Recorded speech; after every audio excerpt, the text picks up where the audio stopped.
어서 오세요. 반갑습니다. 중간에 계속 들어오긴 하실 거예요. 오늘 이제 제가 은희쌤이 카페가 있어요. 거기에 그 은희쌤이라는 그 선생님이 대표님이라고 하죠. 그 선생님이 그 카페를 굉장히 탄탄하게 잘 운영을 잘 하시더라고요. 그래서 아주 많은 카페가 있지만 이거를 좀 도움이 필요한 선생님들한테 좀 홍보도 있고 '이걸 좀 많은 선생님이 좀 알았으면 좋겠다.'라고 해서 따로 광고비를 들이지 않고 그 선생님들한테 아주 탄탄하게 운영되는 열심히 하는 선생님들한테 이거를 좀 제공했으면 좋겠다."고 그 대표님하고 연락을 드리고 이런 좀 콜라보를 진행을 했어요. 그래서 뭐 1년 회원권, 6 개월 회원권 이렇게 진행이 되는데 한 달 회원권은 이렇게 라이브 강의를 들으면 제가 얼마든지 테스트권을 좀 드리긴 해요.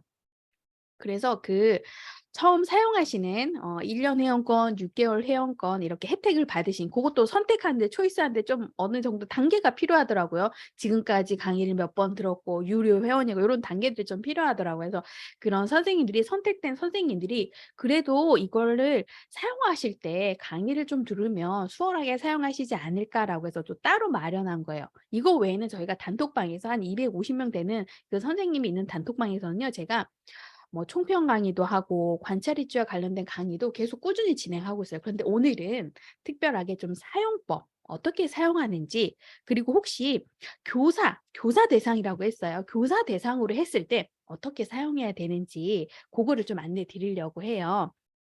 우선 우리 아이들이라고 조금 선생님들 입소문이 조금씩 나기 시작하는 것 같아요. 그리고 가장 만족도가 높아 하는 분은 누구냐면요. 원장님도 아니고 선생님도 아니고 학부모예요. 학부모님이 이걸 받아보고 "어린이집에서 이렇게 체계적인 발달 평가서를 준다고요?" 이런 거 저 정말 처음 받아 봐고 진짜 만족도가 높긴 하거든요. 근데 당연히 학부모는 만족도가 높을 거예요. 그런데 저는 이 도구를 만들 때 여기 안에 들어가는 내용은 다 뭐 어디 거창한 검사 도구가 아니라 선생님들이 평소에 참고해야 하는 표준교육과정 범주 안에 있는 도구예요. 그걸 안에 다 쏙쏙쏙 집어넣고 선생님들이 매달 나만의 방식으로 해석해서 너무나 주관적인 내용으로 아이를 관찰하고 평가하는 것이 아니라 객관화된 자료 표준교육과정 범주 안에서 아이들이 수준별로 잘 크고 있는지 그거를 매달 체크하면 당연히 아이한테도 영향력이 갈 것이고 선생님이 성장을 할 것 같아서 요거를 개발을 했거든요. 그래서 가장 먼저 제가 관찰일지 강의를 할 때 가장 먼저 하는 말이 이거예요. "선생님 관찰일지 왜 쓰세요?" 이런 말을 가장 먼저 해요. 그러면 우리가 들을 때 드는 생각이 저 같아도 교사이면 제가 막 강의할 때 질문을 많이 하거든요.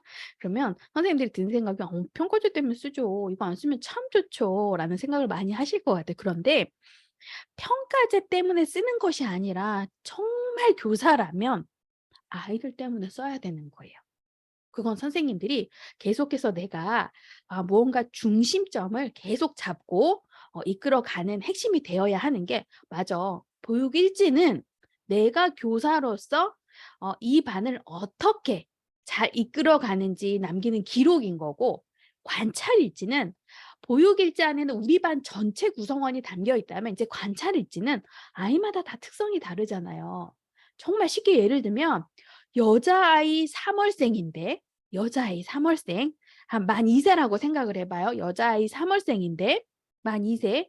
그 아이가 첫째인지 셋째인지 따라도 그 아이 특성이 다 달라요. 선생님은 그걸 아셔야 될 거예요. 그런데 거기다 대고 우리가 3 월생 아이는 이래.'라고 판단하는 거는 오판이 될 수가 있는 거예요.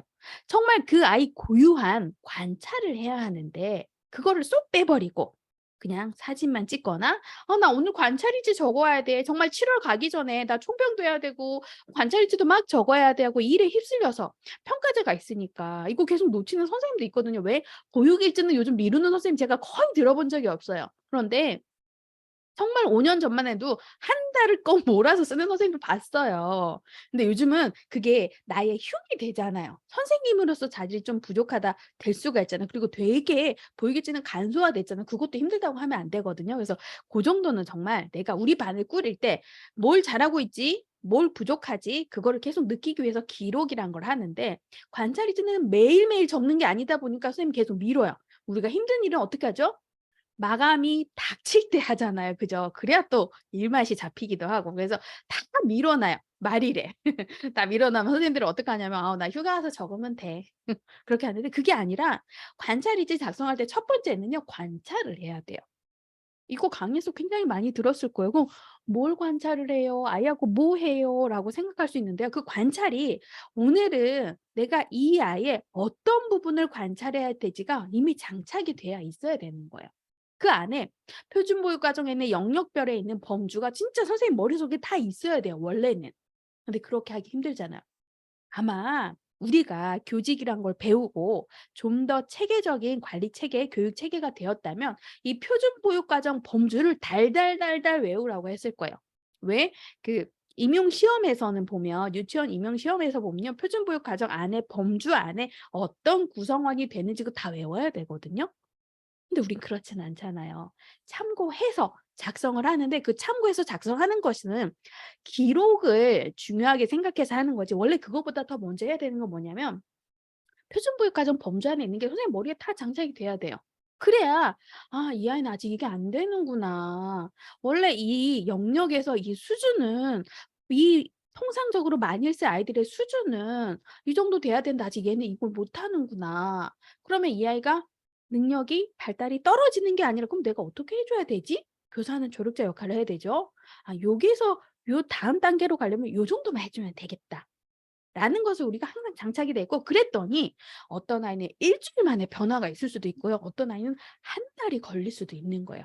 제가 그 우리 아이들이 하는 인스타그램을 운영하는데 거기에 뭘 적어 놨냐면요.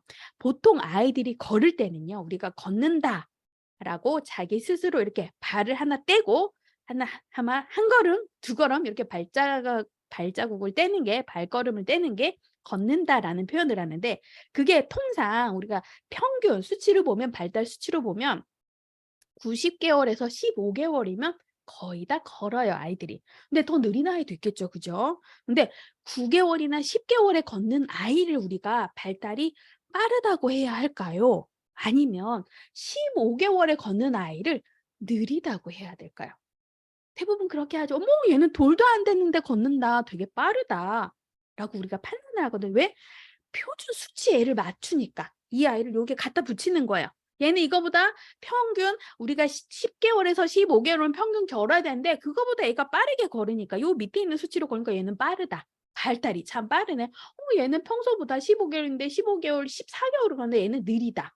이렇게 선생님이 판단하는데 그건 정말 잘못된 판단이거든요. 왜냐하면 아이가 뒤집었을 때 한 5 개월에 뒤집는 애도 있어요. 5 개월에 뒤집고 기고 포복해서 기는 걸 한 달 만에 하는 아이가 있다면 그 아이는 당연히 9 개월에 걷는 게 발달상 맞는 거예요. 빠른 것도 아니고. 그 사이사이가 쪼금씩 빠르게 진행이 됐지 그 아이가 빠르게 발달을 하는 거예요. 그러면 얘가 9 개월에 걸었다고 하면 '신체 능력이 다른 아이보다 뛰어나구나.' 그러면 뛰고 도움 닫고 다리를 모아서 점프하는 건 또 다른 애보다 잘할 수 있겠다. 그럼 얘를 좀 더 빨리 시켜볼 수가 있겠죠. 얘는 신체적으로 다른 아이 속도보다 조금씩 한 15 일에서 한 달 정도 좀 단축이 되는 것 같아. 그럼 이 아이가 막 빠른 것이 아니라 이 아이 속도에 잘 맞춰서 가는 거예요. 그런데 어떤 아이는 15 개월에 걸었을 때 보면 뒤집는 거는 한 5 개월에 뒤집었고 그다음에 기는 것도 한 7-8 개월에 기고 잘했는데 걷는 과정이 다른 아이들보다 한 3 개월 걸렸다 하면 이거는 '걷는 게 좀 느리게 트였나 보다.'라고 할 수 있지만 뒤집는 것도 한 7 개월에 뒤집고 걷는 것도 한 10 개월 기는 것도 10 개월 다른 아이들보다 아무래도 쪼끔 더 발달이 이 신체적으로 움직이는 게 다른 아이들보다 한 달 정도 시간이 걸리는구나. 그러면 얘는 보통 아이가 한 12 개월에 걸었다면 얘는 한 15 개월쯤 걷겠구나. 그 아이 속도에 맞는 거예요. 우리는 그거를 알려고 선생님들은 기관에서 이 아이의 정확한 속도 한 명 한 명마다 어떠한 변화가 있는지를 알려고 우리는 관찰일지 적는 거예요. 이 중심을 굉장히 잘 잡으셔야 돼요. 혹시 이 우리 아이들이라는 사이트를 쓰지 않더라도 선생님은 관찰할 때 그냥 평가돼서 영역별로 하라고 하니까 발달 변화가 드러날 게 써야 된다고 하니까 이 아이는 발달이 느려요. 이 아이는 또래에 비해서 발달이 빨라요. 이거를 체크하는 것이 아니라 이 아이의 진짜 속도에 맞게 잘 성장하고 있는지 이 아이 속도에 맞췄다면 다음에는 내가 어떻게 지원을 했는지 그거를 우리는 파악하려고 적는 거거든요. 그래서 절대 평가제 때문에 작성을 하시면 안 돼요. 하나도 성장이 안 되고 선생님이 맨날 평가제 때문에 작성을 해야 된다고 하면 그러면 평가제라는 기준이 있다 보면 선생님들은 어떻게 하게 되냐면요. 이거는 평가제에서 N평점 된대. 이거는 된대.'라고 하면 거기에만 계속 포커스를 맞추고 목적을 계속 빼고 활동을 하다 보면 '이렇게 하는 것이 맞나?' 계속 항상 갈림길에서 왔다 갔다 하실 거예요. 내가 뭐 때문에 이걸 작성하는지가 명확해지지 않으면 평가제가 오든 새로운 다른 시스템이 오든 다른 평가 제도가 오든 선생님은 계속 그 100 점을 맞기 위해서 헷갈릴 거예요. 가장 큰 목표는 뭐죠? 관찰일지를 적게 하는 좀 강압적인 규제이긴 하지만 이걸 하는 이유는 어린이집 선생님이니까.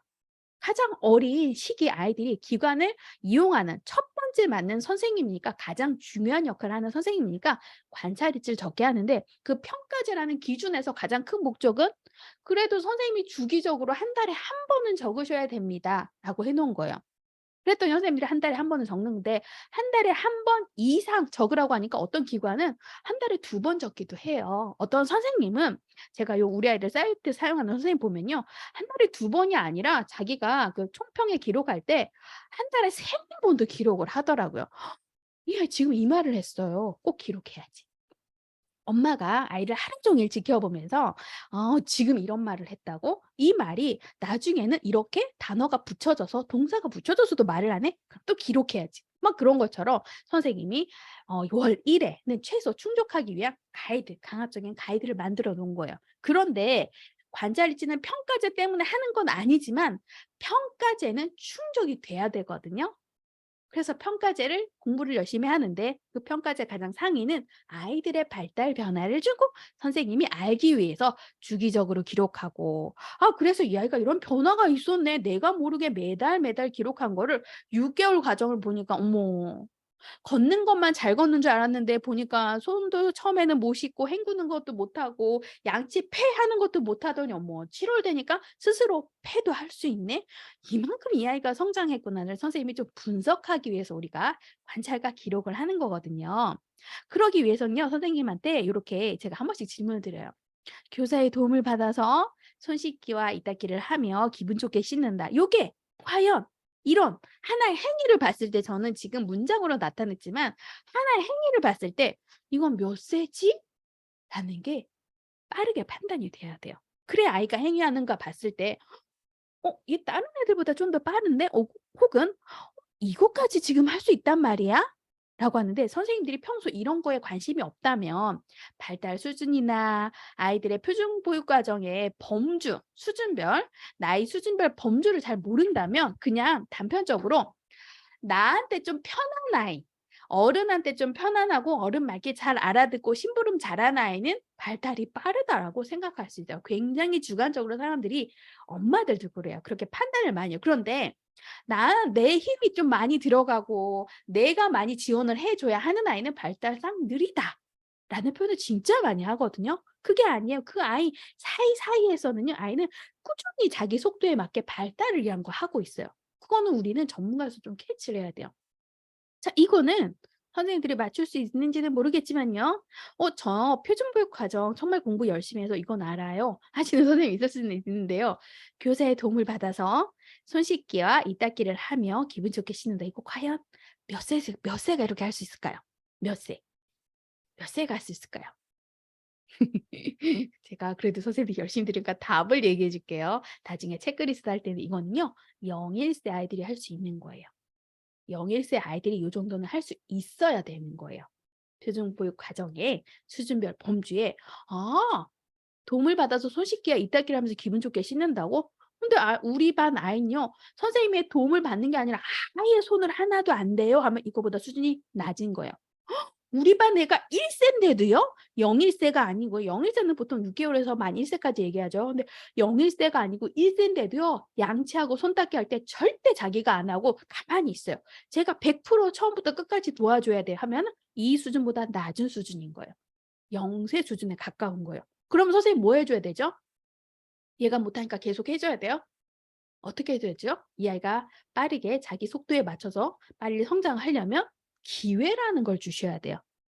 아, 손 씻기 하고 이따게 하면 이거 손 씻을 때 선생님이 비누칠 해줄 테니까 요렇게 요렇게 한번 비벼 봐. 씻는 거는 선생님이 도와줄게. 그럼 애들이 비비는 건 잘하잖아요. 그러면 씻는 것만 선생님이 도와주는데 대충 씻고 나갈 수가 있어요. 여기 비누가 있는데 다시 여기 더 깨끗이 씻자.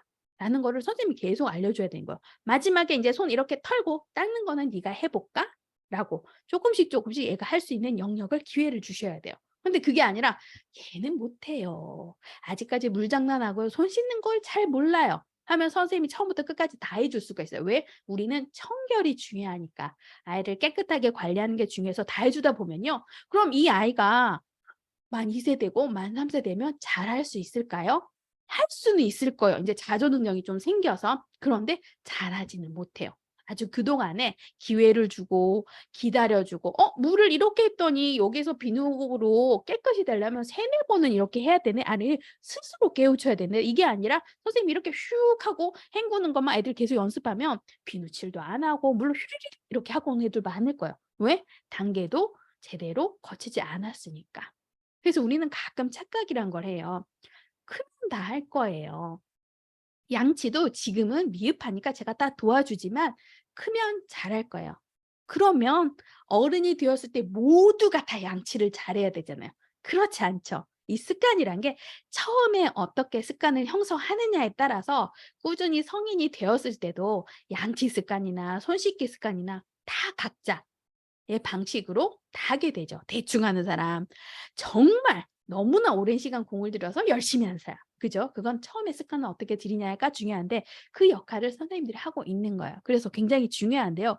기회라는 거 우리는 좀 줘야 됩니다. 이 수준에 맞을 수 있도록. 자, 그러면 우리 아이들이라는 사이트를 사용하게 되면 부모님한테 이제 발달 변화 요렇게 체크리스트 된 선생님이 체크를 하게 되면 매달 매달 기록이란 걸 하게 돼요. 그럼 기록을 하게 되면 그래도 부모님한테 배부하려고 우리는 만든 거거든요.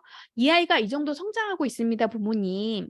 제가 기관에서 아이를 잘 케어하고 매달 매달 이렇게 열심히 객관에서 아이들을 기록하고 있습니다. 그래서 가정을 이렇게 잘 보내면" 이제 부모님은 보고 '어린이집에서 이런 것까지 기록을 하는구나.' 첫 번째는 감탄하고 두 번째는 그 안에 세부 내역을 보면서 '아 우리 아이가 잘하는 부분은 이거고 아직 이걸 못하는 부분은 이거구나. 아주 영역별로 자세히 잘 되어 있구나.'라고 두 번째는 아주 세밀한 부분까지 선생님이 평소에 이 부분을 상담하셔야 되는데 우리는 상담을 잘 두려워해요. 그죠? 그래서 '아 그럼 이거를 이렇게 설명하면 엄마가 기분 나빠하지 않을까?' 그냥 혹은 애가 성장을 잘하고 다른 또래에 비해서 잘하는 것을 잘한다고 말고 또 뭐라고 표현해야 되지? 표현도 잘 모르는데 그 과정을 이렇게 아주 객관화된 데이터와 아주 전문 용어와 표준보육과정 범주에 안에 그 내용 그대로 해서 부모님한테 제공을 드리면 부모님께서 '아 우리 아이가 정말 이 기관에서 잘 성장하고 있구나.'를 받아들이게 되고 좀 만족도가 높아요. 요렇게 선생님은 그럼 연희의 총평을 이렇게 체크리스트한 걸로 구강 검색이 이렇게 되거든요. 나중에 다 보여드릴 거예요. 구강 검색한 걸로 아이들 이렇게 성장하는 게요. 발달 그래프가 되어 있네요.'라고 해서 체크를 할 수 있고요. 부모님의 만족도가 높은 걸 이제 원장님들이 저한테 막 보내주세요. 너무 감사하다고. 전 사실 당연히 이건 부모님이 만족할 거라 생각하고 저는 이거보다 더 중요한 거는 '선생님들이 체크하면서 성장하는 게 어마하겠다.'라고 생각하고 개발을 했거든요. 근데 부모님들이 뭘 만족해하냐고 제가 좀 현실적으로 느꼈냐면요. 선생님이 이렇게 보시면 제가 쪼끔 읽어 봐 드릴게요. 어 객관화된 자료가 있는 게 아니라서요. 이 우리 아이가 잘 크고 있는지 잘 몰랐었어요. 그런데 보니까 선생님이 주신 걸 보니까 나이대에 수행해야 할 것들을 정말 잘하고 있네요. 4 살 만 2 세요. 만 2 세가 되고 나니까 정말 폭풍 성장한 것 같았는데 어느 부분에서 어떻게 아이가 성장한지 정말 알 수가 없었는데 와 이렇게 한눈에 확인할 수 있어서 너무너무 감사합니다. 아이를 육아하는 게요. 성과가 항상 눈에 보이지 않아서 답답했는데 잘 크고 있다고 하니까 마음이 놓입니다.'라고 해서 엄마들이 정말 만족스러워하는 부분은 멋진 그래프가 아니라 한눈에 우리 아이의 성장을 확인할 수 있다는 거예요. 요즘 시대는 그래야 하는 거예요. 영상과 사진 자료가 기본적으로 베이스가 돼야 되지 설명만으로 하다 보면 선생님이 어떤 근거로 우리 아이를 이렇게 얘기를 할 수가 있지?"라고 오판할 수가 있어요. 그래서 요런 자료를 가지고 1 학기 상담회도 훌륭하게 선생님들이 성공적으로 해내고, 혹은 1 학기 지금 끝나니까 1 학기 때 아이들 1 학기 총평을 작성해서 "어머니 아이가 요렇게 이렇게 성장하고 있습니다." 해서 가정 배부 자료하면 어머니께서 보는 선생님의 전문성이 아마 눈빛에서부터 좀 달라질 거예요. 그렇게 부모님들이 만족해하고, 또 그다음에 선생님들도 좀 만족해하는 부분을 살짝 들려드릴게요. 선생님이 어떤 부분을 만족해했냐면요. 원장님의 권유로 원 전체가 인제 우리 아이들 관찰 기록 사이트를 사용해서 하고 있습니다. 이제 사이트 제가 이렇게 무료 강의를 많이 하거든요. 사전 교육을 받고 했는데 처음엔 잘 몰랐어요, 뭔지. 근데 무료로 제공되는 평가 강의를 들었고, 잘 쓴 예시 뭐 "이런 거 고치면 좋을 것 같아요." 하고 이런 거 했는데, 두 번째 달부터는 인제 한층 수월해져서 전달에 작성했던 거를 복사해서 쓰고, 변화된 거 쭉 읽어 보고 '아 저번 달에 이 아이가 이랬구나.' 쭉 읽어 대 보고 변화된 부분만 이렇게 바꾸었니 이렇게 편할 수가 없어요. 벌써부터 이렇게 수월하니까 더 익숙해지면 얼마나 편해질까 좀 기대 가득입니다. 그리고 제가 정말 마음에 드는 부분은 교사예요. 아동별로 정말 한눈에서 모아 보이는 사진과 혹은 평가 그래프였어요. 쭉 진짜 읽어보면 아동의 변화가 한눈에 들어와서 저도 '아 이런 부분을 놓치고 있었는데 너무너무 좋습니다.'라고 해서 선생님의 만족도를 이렇게 작성해 주셨는데요. 우선 연희의 총평이 선생님들이 매번 그냥 연희의 총평은 내가 1 학기에 관찰일지 2번 적는 것이 아니라 지금까지 작성했던 거를 통계 분석해서 구간 검색만 하면 요렇게 선생님이 작성했던 것이 다 불러와지고 그래프화지고, 사진들 같은 경우에도요. 요즘은 사진 굉장히 중요하잖아요. 뭐 퀴즈 노트 올린 사진들 핸드폰에서도 사이트에 올라가서 다 올리면 이거를 뭐 3 개월을 구간 검색하든지 6 개월을 구간 검색하든지 뭐 1 년치를 구간 검색하든지 하면 부모님이 이걸 포트폴리오로 보고 굉장히 만족스러워하고, 선생님도 보면 '사진 가지고 아이들이 어떤 발달 변화가 있었을까.' 하는데 그 사진 속에서 아이들이 굉장히 많이 성장해요. 특히 제가 사회관계 영역에서 제가 "선생님 뭘 사진을 찍어 주면 좋은가요?" 하고 얘기하는 게, 친한 친구가 얼마나 바뀌었는지도 확인할 수 있어요. 또 그다음에 의사소통 영역에서는 아이가 끼적이기 활동 있죠. 그런 것들만 위주로 좀 찍어 놓으시면, 혹은 끼적이기가 아니고 말하는 거 혹은 아이들이 뭐 표현하는 거 요거만이라도 쪼끔이라도 찍어 놓으시면 어 아이가 끼적이기 활동이 얼마나 세밀해지는지 선생님이 눈으로 좀 확인을 할 수가 있어요. 그래서 요 부분은 사진은 키즈노트 원래 놀이 활동 사진 찍는 거를 좀 활용해서 그때그때 넣으면 좀 포트폴리오로 활용하시면 될 것 같고요. 그다음에 23 년도에 제가 엄마들이 받고 있는 영유아 건강 검진에 언어와 발달 검사 도구를 좀 더 추가해 놨거든요. 그래서 이거는 지금부터 인제 좀 더 설명을 해 드릴 텐데, 기관에서 선생님들의 누적된 기록을 통해서 부모님들이 그래서 우리 아이 언어 검사가 어떻게 하면 좋을까요?"라고 기관에서 봤을 때 좀 경계성 아이들이 많아요. 갈수록 더 많은 것 같아요. 이거는 정말 100% 가정의 좀 책임이긴 한데, 코로나가 있고 나서 언어가 굉장히 느린 아이들이 굉장히 많거든요. 근데 우리가 어머니 다른 또래에 비해서 아직 말이 발음이 정확하지 않아." 이렇게 얘기하면 진짜 기분 나빠해요. 평소에 선생님하고 감정이 좋았다고 하더라도 "우리 아이가 좀 느리다. 우리 아이가 좀 다른 애들보다 좀 부족함이 있다." 이걸 듣고 기분이 좋아하는 엄마는 없거든요. 근데 엄마도 가끔 느끼긴 할 거예요. 그런데 영유아 건강검진 엄마들이 많이 가잖아요. 그 건강검진 가서 엄마들이 한 6개 영역별로 체크를 해요. 문진표를 다 체크를 하는데, 거기에서 신체 발달과 언어에 관련된 항목을 2개만 빼왔어요 제가. 엄마들이 하는 똑같은 검사 도구예요. 그래서 고거를 선생님이 한번 돌이나 두돌 될 때, 그거는 매달 하는 게 아니에요. 돌이나 두돌 될 때 요렇게 체크를 해 보면, 왜냐하면 영유아 건강검진은 6 개월이나 1 년마다 받는 거잖아요. 그래서 체크해 보면 정말 이 아이 연령에 맞게 잘 크는지 이렇게 체크리스트가 이렇게 하나의 문장으로 나오는데, 그걸 보고 선생님이 이제 말씀을 드릴 수가 있죠. 그냥 우리 원에서 자체적으로 체크해도 되고, 아니면 우리도 영유아 건강검진과 똑같은 검사 도구를 사용하고 있어서 이거를 아이가 돌 때마다 두 돌 때마다 한 번씩 체크해 봅니다라고 가정으로 배부해도 되고, 혹은 상담할 때 "어머니 언어를 이렇게 보니까 다른 또래 아이들은 요 정도 말할 수 있는데요. 이 아이는 아직까지 이거를 말하지 못해요. 그래서 제가 지금까지는 이렇게 연습을 하고 있는데 조금 더 걱정이 되는 건 혹시 언어적으로 청력이나 이런 부분을 제가 놓치고 있는 건 없는지 어머님께서 영유아 건강검진 가시게 되면 이 부분을 체크하실 거예요. 그러면 이때 의사 선생님에게 "선생님 어린이집에서 아이가 이러이러한 부분이 조금 부족하다고 하는데 어떤가요?"고 한 번만 물어주시겠어요? 그래서 그 물어주시고 의사 선생님께서 좀 진단을 내리고 지도한 것을 저한테 얘기해 주시면 제가 "어린이집에서 그 반영해서 하도록 하겠습니다."라고 하면 엄마가 내가 영유아 건강검진 받았던 이 자료를 가지고 했다고? 그러면 가서 한 10%는 얘기를 안 할 수도 있어요. 그런데 한번 들었잖아요. 근데 선생님 평소에 "이 아이가 언어가 느려요." 얘기하는 것이 아니라 "어 내가 영유아 건강검진 가서 하는 요거 선생님이 하셨다고?" 그럼 읽어 보니까 진짜네." 근데 엄마들은 문진표를 아이가 작성하는 게 엄마가 작성해요. 그러면 엄마는 어떻게 하죠? 굉장히 주관적으로 후하게 준단 말이에요. 그럼 의사 선생님은 이 아이를 처음 봤어요. 그죠? 1 년에 한 번 보니까 처음 보는 거죠. 그러면 이 아이가 평소에 어떻게 성장하는지 몰라. 이 문진표 하나로 엄마가 작성하는 주관적인 문진표 하나를 보는데 그랬을 경우에 엄마가 선생님한테 들은 내용을 의사 선생님 있잖아요. 어린이집에서 선생님이 이 아이가 발음이 이게 안 된다고 하는데 혹은 아직까지도 이 발음을 이렇게 한다는데 "혹시 뭐 괜찮은 건가요?" 하고 물어볼 수가 있어요. 그렇겠죠. 선생님한테 들었으니까 객관화된 자료로 상담을 받고 선생님이 그래도 염려하고 어떻게 제가 지원해 줄 수 있을까요? 이거는 제가 잘 못해서 병원에 가서 한번 물어봐 주세요." 하고 이렇게 했으니까.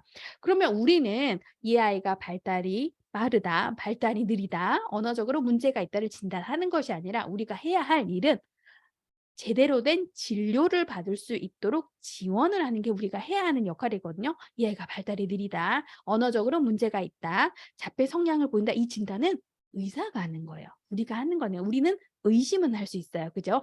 아주 많은 아이들을 보다 보니까 그럴 때 정확한 진단을 받을 수 있도록 병원을 보내는 일을 우리가 해야 되거든요. 그랬을 때 병원을 가라고 하면 안 가잖아요.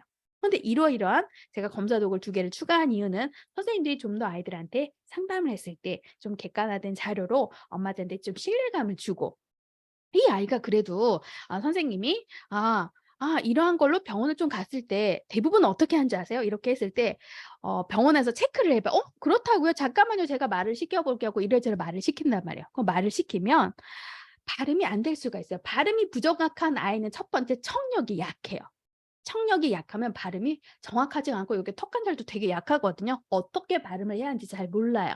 그럴 경우에 의사가 요렇게 몇 마디 시켜 보겠죠. 그리고 "아직까지는 괜찮은 것 같아요, 어머니." 하고 보낼 거예요. 그런데 그 안에 영유아 건강검진 체크리스트 밑에 하단에는 진단을 뭐라고 적냐면 "추적 검사 요함." 이렇게 적을 수가 있어요. 이 아이는 아직까지는 괜찮지만 나중에 다음 건강검진 왔을 때는 '내가 한 번 더 체크해 봐야 되겠다.'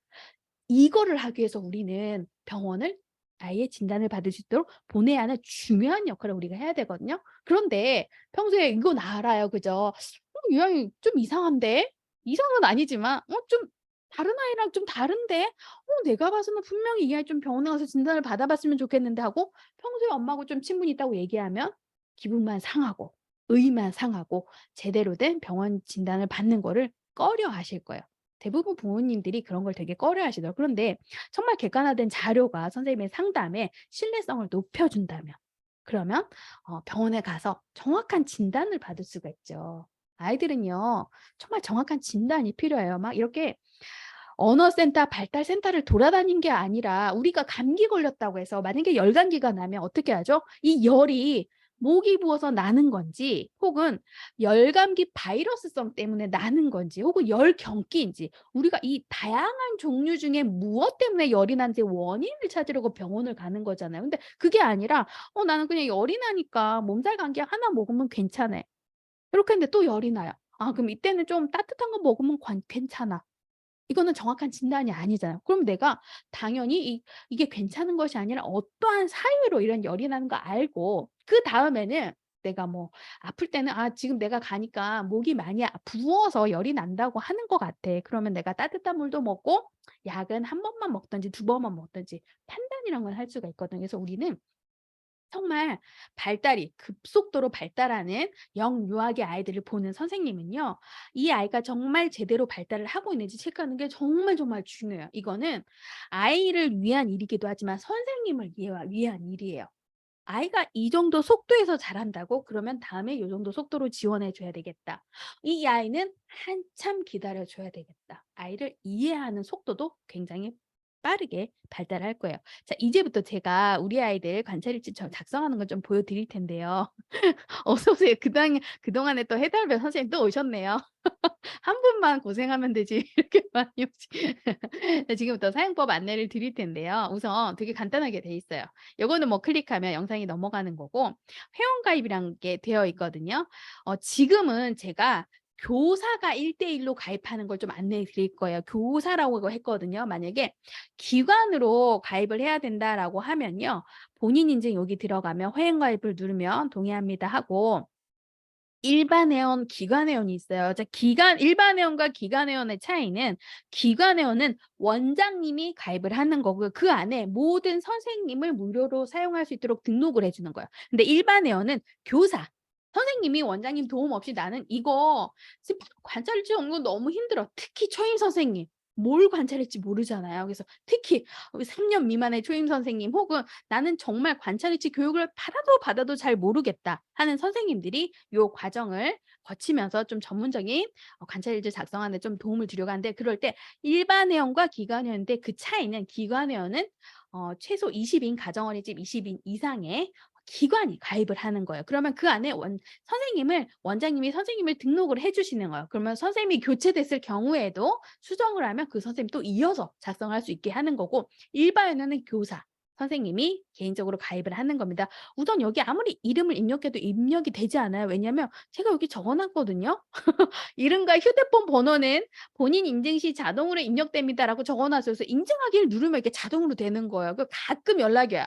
"이거 아무리 눌러도 안 돼요." 하면서 연락이 오는데 요 인증하기 눌러서 가입을 하고 이메일 주소는요 그렇게 중요하진 않아요. 이메일 주소는 오늘도 어떤 선생님이 가입하다가 연락이 왔는데요. 제가 이거 쓰려는 이메일이요. 지금 다른 사람이 쓰고 있대요라고 되어 있는데요. 요 이메일은요. 본인 인증 계정이 아니에요. 그냥 이메일 형태로 선생님이 로그인할 때 필요한 거라서 만약에 제가 이메일이 원래 A0000 4 개의 뭐 네이버닷컴이다 했을 경우에 선생님 기억하기 쉽게 그냥 A 하고 하셔도 상관은 없어요. 기억하기 쉽게만 하면 됩니다. 아마 다른 선생님이 지금 다른 계정을 쓰고 있다면 그 선생님이 본인이 쉬운 걸로 그냥 아무거나 입력을 했을 것 같아요. 그래서 고렇게 이메일하고 비밀번호 하고 싶은 거 영문하고 숫자예요. 저희는 그 특수 기호가 들어가지 않아요. 가끔 어떤 선생님이 "저 비밀번호 했는데 계속 안 된다고 하는데 영문하고 숫자가 아니라 내가 습관적으로 맨날 사용하던 게 보면 특수 기호가 들어갈 수도 있거든요. 그래서 특수 기호가 들어와서 이렇게 잘못될 경우가 있으니까 그렇게 간단하게 6자에서 12자 하시고 회원 가입을 하시면 이제 회원 가입하시면 하나씩 작성하는 거를 보여드릴게요. 자, 저는 이미 테스트 계정으로 어 기관, 기관 회원으로 이렇게 가입이 되었어요. 기관 회원은 이렇게 선생님을 관리할 수가 있어요. 선생님을 이렇게 등록하고 있고요, 기관장. 선생님을 한 명 한 명 등록을 할 수가 있어요. 선생님 등록 이렇게 할 수가 있고요. 그런데 저는 교사로 등록했으면 여기부터 보시면 돼요. 원생 관리부터. 요 위에는 없어요. 요 위에는 요거는 없어요. 요거는 기관 회원만 보이고요. 원생 관리는 여기 이렇게 보이는데요. 우선 관찰일지를 적으려면요. 아이 먼저 등록을 해야 돼요. 우리 반 아이를 등록하는데 저는 이만큼 등록을 했어요. 그죠? 이만큼 등록했는데 선생님이 원생을 등록하면 이거 하나도 안 보일 거예요. 저는 이만큼 등록한 거거든요. 등록한 아이가 여기 보이고 원생 등록을 누르면 이제 어린이집 이름을 작성하고 영아인지 유아인지에 따라서 발달 체크리스트가 다릅니다. 그다음에 아이 이름을 작성하고 반 이름이 있겠죠. 반 이름과 생년월일 정확하게 하셔야 돼요. 생년월일이 매달 카운팅이 되어서 개월수가 다 다르게 나오니까 생년월일 그리고 이미지가 있다면 이미지 넣으시면 되고 남자인지 여자인지 이거 가끔 실수하시더라고요.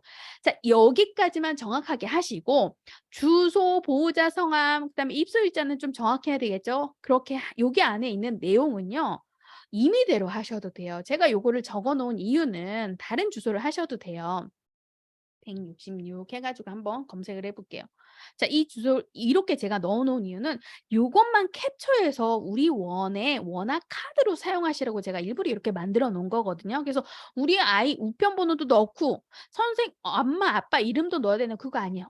김엄마, 김아빠 이렇게 넣으셔도 돼요. 그냥 0000 빈 공백만 없게 이렇게 다 메꿔 주시면 되고, 그다음에 입소 일자는 3월 1일 22년이 아니라 23년이 되겠죠. 그래서 23년 3월 1일 혹은 그전에 아이가 등록했을 수도 있고요. 지금 선생님이 사용한다고 해도 3월 1 일자로 이렇게 하면 되고, 메모는 뭐 알러지가 있거나 이런 거 작성하시고, 이 열람 패스워드는 지금은 선생님들이 많이 사용하진 않겠지만 제 생각에 아마 2년 뒤에는 엄마들이 선생님하고 상담을 비대면으로 할 것 같아요. 그래서 선생님이 작성한 관찰 일지를 보는 것이 아니라 선생님이 작성한 일지를 이렇게 분석표가 있어요. 나중에 통계를 보여드릴 텐데 그거를 어머님이 확인할 수 있도록 이렇게 열람 패스워드를 마련해 놓은 거거든요. 그래서 지금은 활성이 되지 않는데 제가 봐서는 2년 뒤에 이거 엄청 많이 사용을 할 것 같아요. 그래서 고게 사용한 패스워드니까 선생님이 생각나는 거 아무거나 임의로 작성하시고 저장을 하면 이 아이가 저장이 되는 거예요.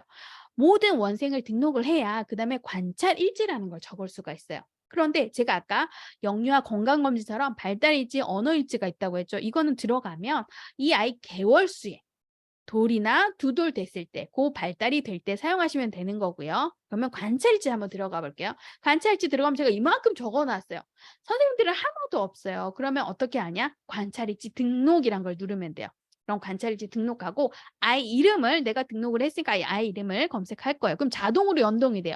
만약에 담임교사 이름은 선생님 이름이 반드시 될 거고요. 성별이나 반명이 달랐다, 잘못했다, 그럼 이 수정을 하셔야 돼요. 원화에 들어가서 이게 자동으로 불러와지고 개월수도 불러와집니다. 근데 내가 오늘 작성할 게 23년도 7월이다. 23년도 7월이다. 라고 하면 23년도 7월에 이렇게 작성을 하고요. 기본생활 영역부터 신체운동, 의사소통, 사회관계, 예술, 자연탐구까지 이렇게 되어 있어요. 지금 그런데 제가 교사의 관점으로 제가 오늘 사용법을 안내를 드리는 거예요. 우리 원은요, 기관회원일 경우에는 제가 이 6가지 영역을 다 적으세요라고 추천을 드려요. 그래야 두 번째 때부터 굉장히 쉽거든요. 그런데 어떤 선생님은 이마저도 힘들어 하시는 선생님이 있을까 봐 최소 우리 원에서 우리는 그냥 이런 거 적어요라고 제가 한번 샘플을 보여드릴게요. 이렇게 3월 대부분 이런 거 많이 적으시더라고요. 영역별로 적거나 혹은 여기에 놀이, 놀이, 일상생활 놀이 및 활동, 일상생활 놀이 및 활동 이렇게 적는데요. 이거 없어도 돼요, 정말. 이거 놀이하고 일상생활 이런 거 없어도 돼요.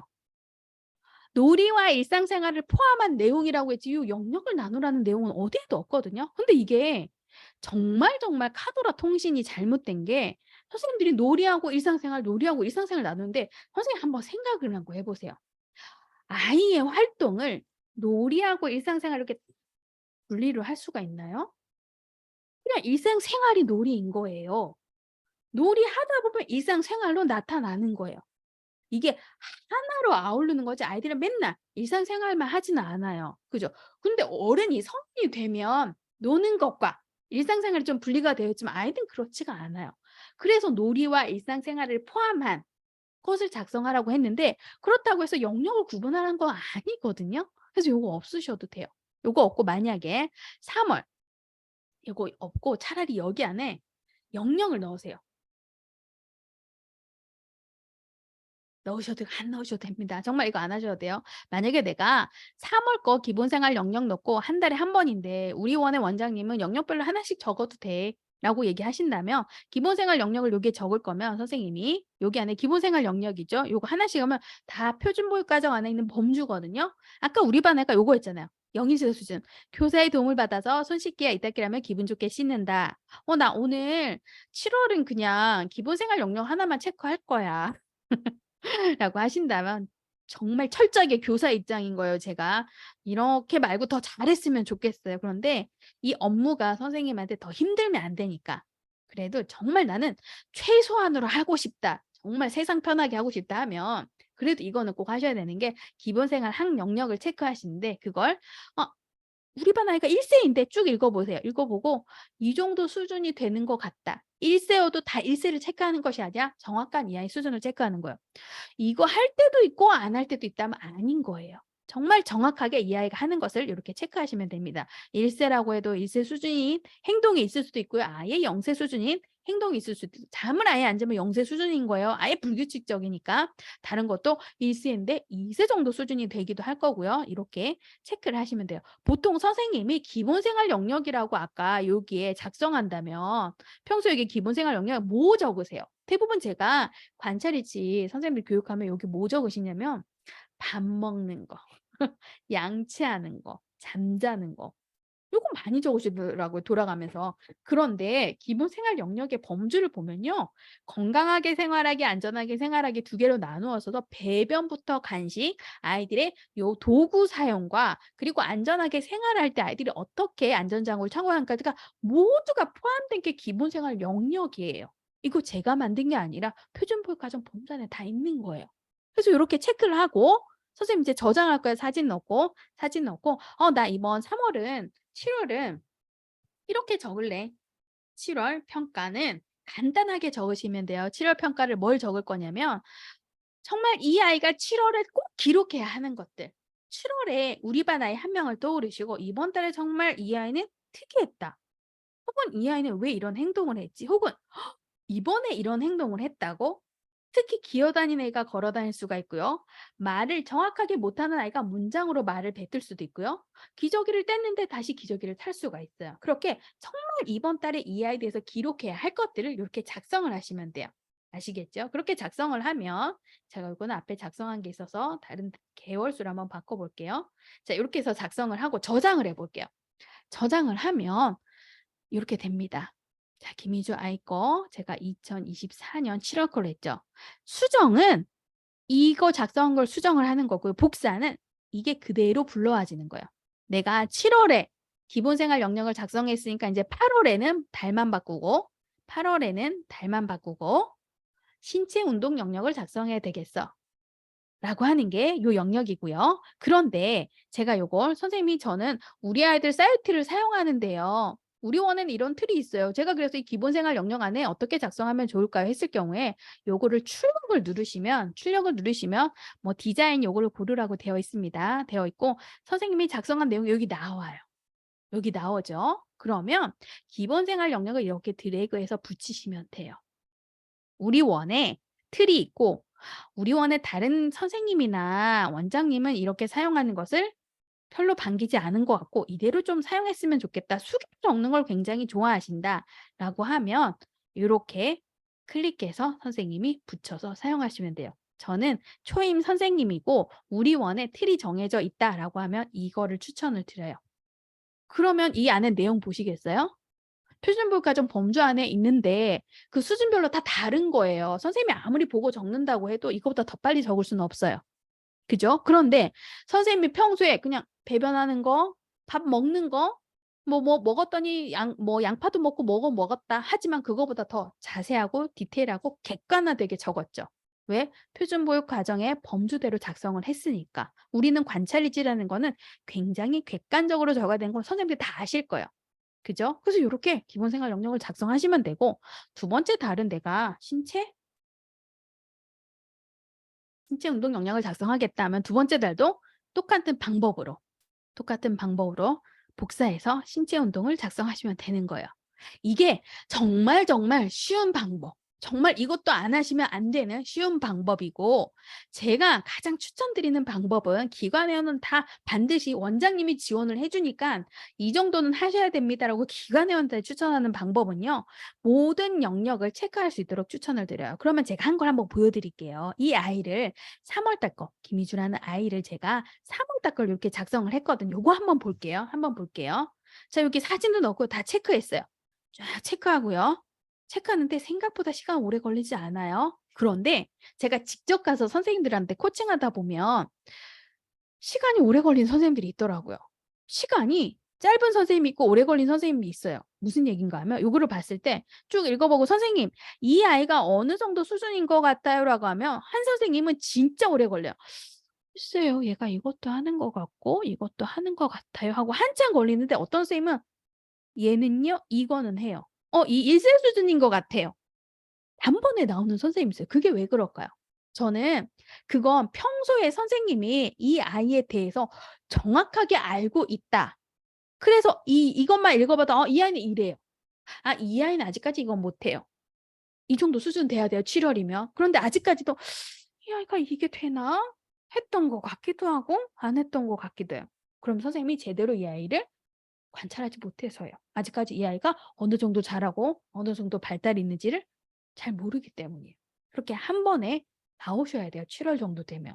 아직도 내가 잘 모르겠다 하면 공부를 하시면 돼요. 나는 이거 잘 모르는데 잘 모르겠는데 공부를 하시면 돼요. 계속 읽어 보고 '아 이 아이는 이 정도 할 수 있구나. 그다음 단계는 이거니까 네 요 정도 지원을 하면 되겠구나.'라고 해서 3월 거 이렇게 작성하면 3월 이렇게 간단하게 적었어요. 등원이 언제 그치고 개별 낮잠을 하고 이렇게 했습니다라고 해서 어떤 선생님이 작성한 걸 제가 그대로 인용해서 적은 거예요. 어떤 선생님이 이렇게 작성을 하더라고요. 자 그래 갖고 저장을 하고 프린트를 하면 한번 보여 드릴게요. 프린트를 하면 3월 거. 저는 기관에는 이렇게 해야 된다고 생각을 해요. 신체 운동 영역, 의사소통 영역 이렇게 쫙 나와요. 프린트 한번 해 볼게요, 3월 거. 자 프린트하면 PDF 파일로 저장을 해도 되고요. 표지가 나오고 이렇게 쫙 나오죠. 그런데 프린트 안 해도 돼요. 우리가 평가자가 아니라고 하면 그냥 그대로 놔둬도 돼요. 언제든지 프린트할 수 있거든요, 저장이 되어 있어서. 이렇게 영역별로 이렇게 쫙 나옵니다. 자 이거를 첫 번째 달을 했어요. 선생님이 첫 번째 달을 했어요. 첫 번째 달을 했으면 두 번째 달은 6개 영역을 쫙 작성을 했다면 두 번째 달은 인제 어떻게 되냐면요. 3월 걸 작성했죠. 3월 거 김희주 아이의 3월 거였으면 두 번째 달은 복사를 하셔야 돼요, 복사. 3월 걸 그대로 복사하면 그대로 선생님이 체크한 게 보대 복사가 돼요. 다만 사진이 없고 달을 설정하셔야 돼요.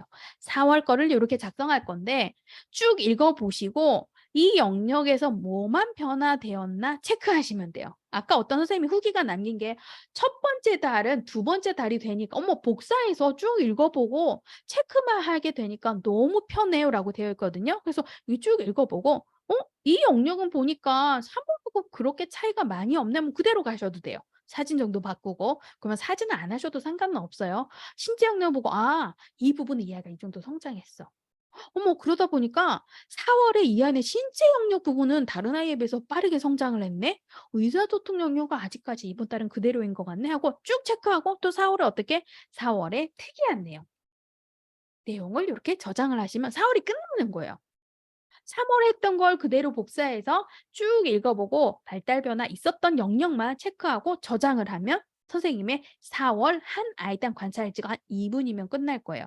자 그런데 지금 내가 평소에 쓰는 거보다 훨씬 더 양질의 결과물이 나오겠죠. 그리고 5 월도 그대로 복사해서 틀리거나 혹시 발달 변화가 있는 것만 체크해서 하면 아이들은요 한 영역마다 한 달 한 달마다 그렇게 큰 편차가 있지는 않아요. 그런데 이걸 우리는 어떻게 하냐고요?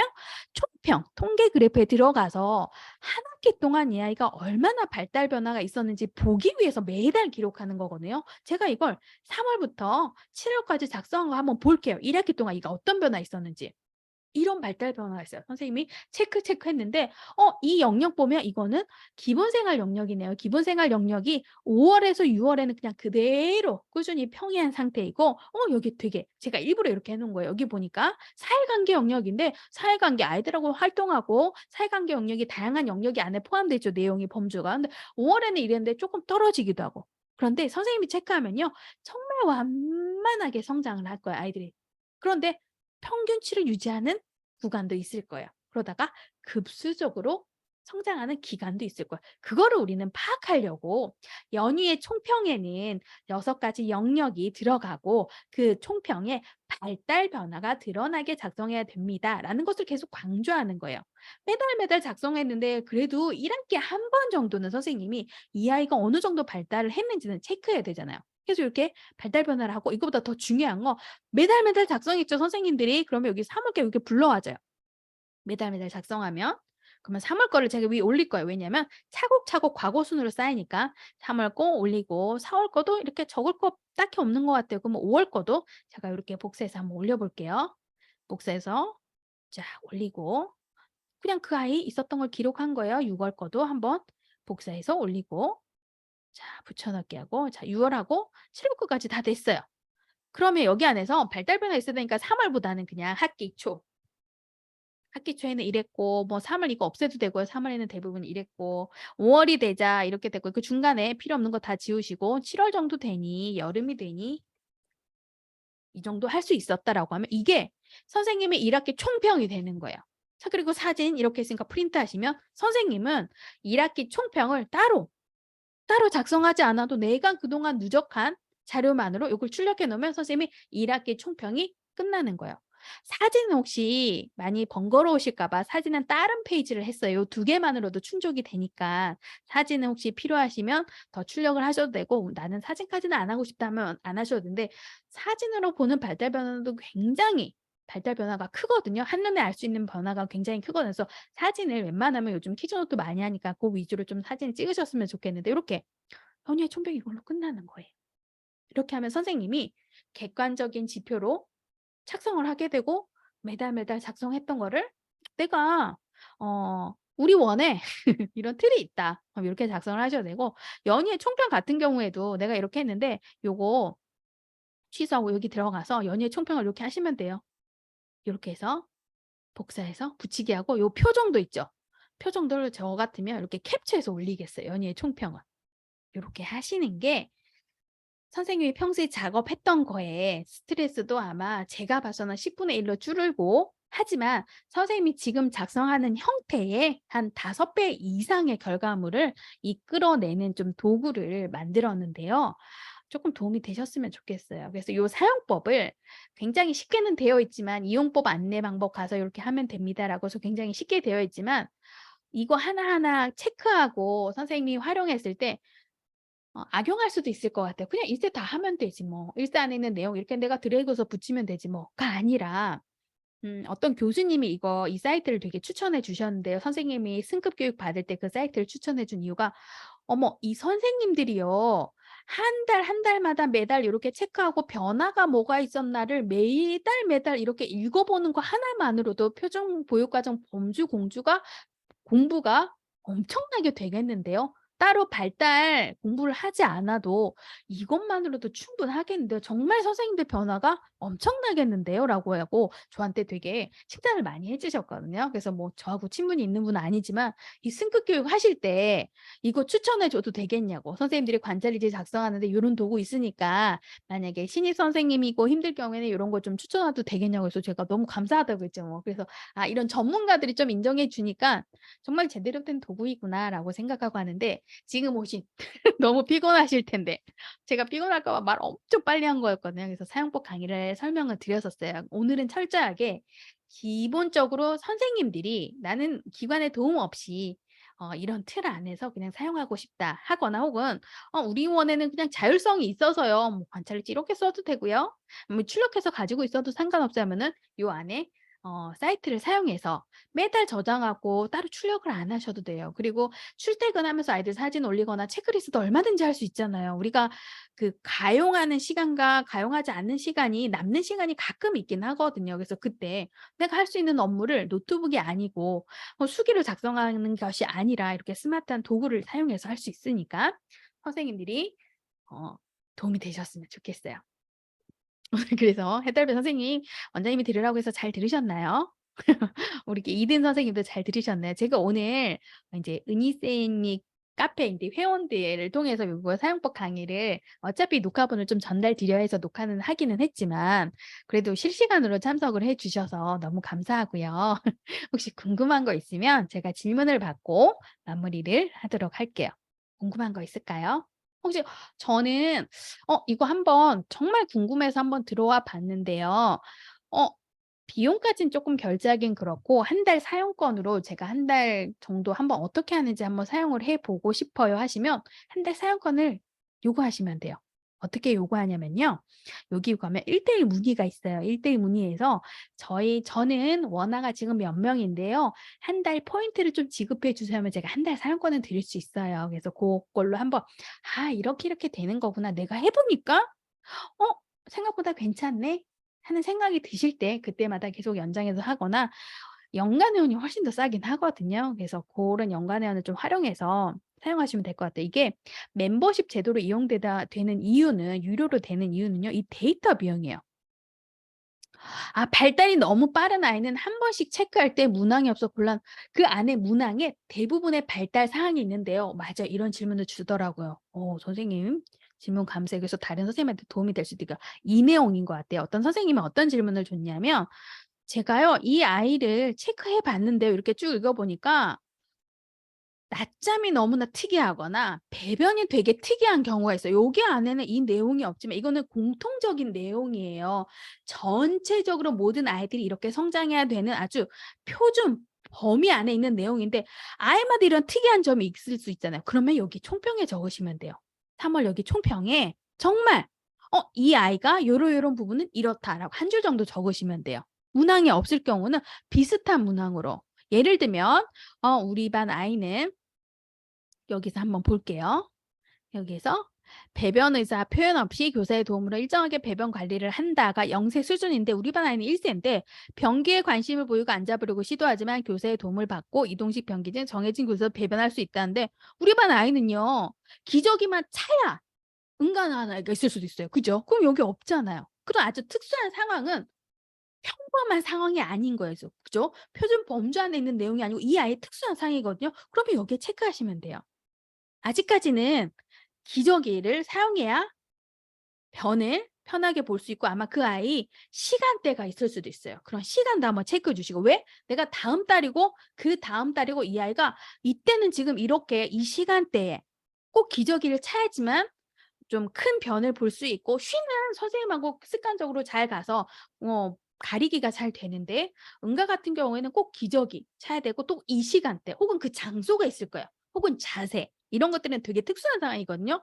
그렇게 해야지만 배변을 누고 있다라고 작성을 하시면 이게 한 달 뒤에 봤을 때 아직까지도 그럴 수도 있고요. 고쳐질 수도 있을 거예요. 혹은 기저귀가 아니라 이제는 기저귀는 하지만 빠르게 변을 보고 어떠한 장소에서 숨거나 이런 거는 없어졌다라고 하는 그 변화를 개별적인 변화를 여기에다 기록을 하시면 돼요. 길게 기록하는 것이 아니라 정말 이 아이의 이번 달에 정말 특이한 사항들 여기 대부분의 내용이 다 들어갈 거예요. 근데 이 내용 중에 '이것만은 정말 이번 달에 좀 기록을 해야 되겠다.' 하는 것들이 있을 거예요.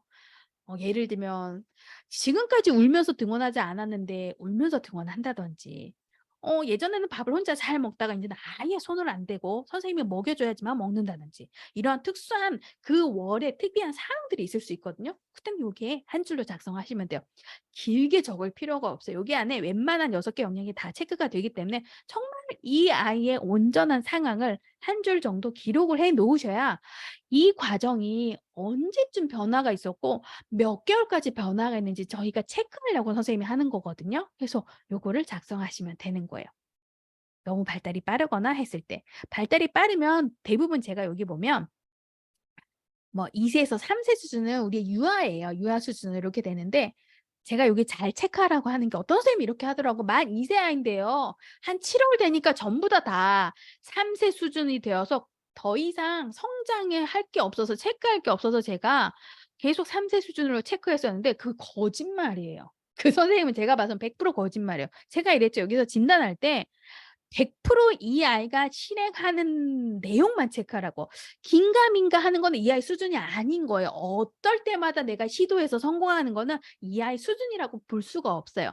진짜 아무렇게나 해도 요 정도를 수행할 수 있다라는 게 정확한 이 아이 수준이고 가끔씩 여러분이 해 놓는 것들이 있죠. 근데 그거는 이 아이 수준이라고 볼 수도 없어요. 그렇게 되는데 3세 수준으로 이 아이가 다 한다? 불가능해요. 대부분 2세 수준까지 해서 3 세가 왔다 갔다 하는 것이 있을 수도 있어요.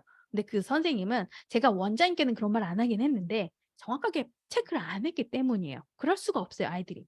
전부 다 3세 수준이 되거나 그럴 수는 없어요.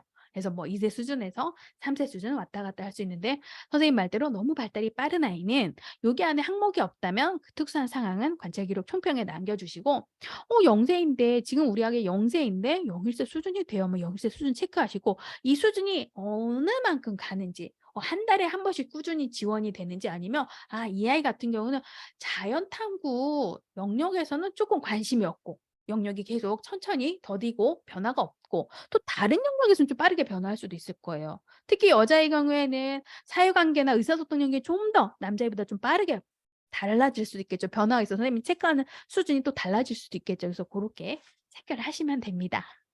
어 조는 줄 알았는데 꼼꼼히 들었네요. 가끔 제가 비디오 켜지 않으니까 어떤 선생님들은 "듣다가 잤어요." 하는 선생님이 많거든요.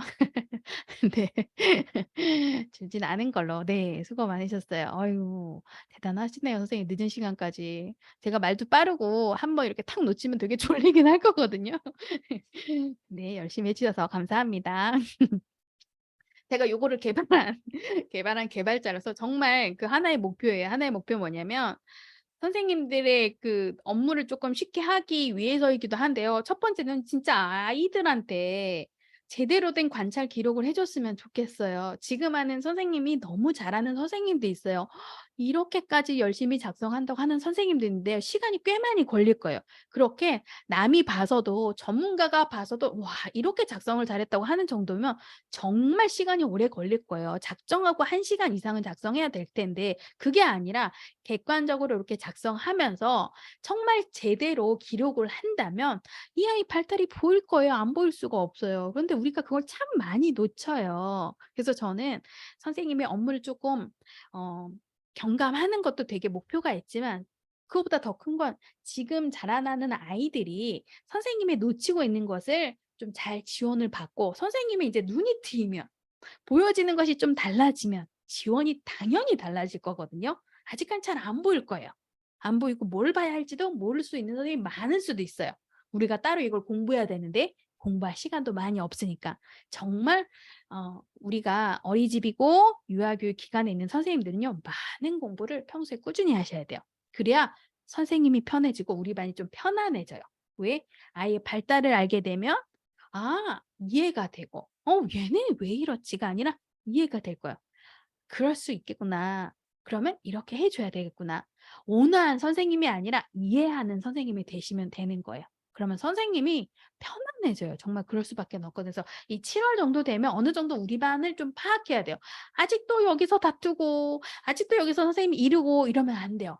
6 개월 정도 되면 어느 정도 선생님이 개별적으로 좀 파악도 하시고 중재도 '쟤는 지금 아마 요때는 지겨워서 혹은 졸려서 졸릴 거야. 그럼 내가 빨리 요렇게 요렇게 해 줘야 되겠다.' 혹은 '이 정도 되면 애가 짜증이 좀 깊어지더라.' 혹은 '이거를 다른 애랑 나눠 하는 걸 정말 싫어하더라.' 그럼 내가 이쪽에서도 '나중에 이거 친구들이 올 것 같은데 어떻게 할까?' 미리 제안을 해줄 수 있어야 되고 어느 정도는 지금 여름이 지나면 좀 교실이 편안해져야 돼요.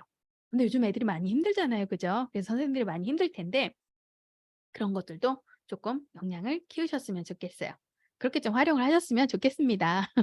저 오늘 수고 많으셨고요. 너무 늦었는데도 그래도 한 번도 안 나가시고 계시네요. 주무시는 건 아니시겠죠?